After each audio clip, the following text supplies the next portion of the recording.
ఏంటి అంటే ఈరోజు ఉంది డూ డస్ డూ డస్ ఇవి ఎలా వాడతారు? ఎక్కువగా మనం చూస్తుంటాం ఇంగ్లీష్లో మాట్లాడేటప్పుడు మనం డూలు డస్లు వాడుతూ ఉంటాం. డూలు డస్లు వాడుతూ ఉంటాం. ఇది మన 100 Days సిరీస్లో 10th లెసన్ మనకి. ఈరోజు మనం చెప్పేది 10th లెసన్. ఈ డూ డస్ని ఎట్లా వాడతారు ఇంగ్లీష్లో అంటే ఫస్ట్ అవి ఏంటో తెలుసుకుందాం మనం.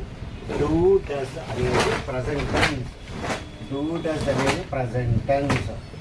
ప్రజెంట్ టెన్స్ అంటే మనం సింపుల్ ప్రజెంట్ టెన్స్ అంటే రోజు జరిగే వాటికే వాడతాము.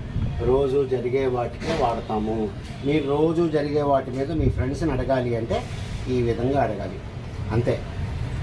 మరి డూ డస్ రెండు ప్రజెంట్ టెన్సే. కాకపోతే ఈ డూ పక్కన ఎవరు వస్తారు అనే దాని మీద పట్టి మనకి ఈ డూ డస్లు వస్తాయి అన్నమాట.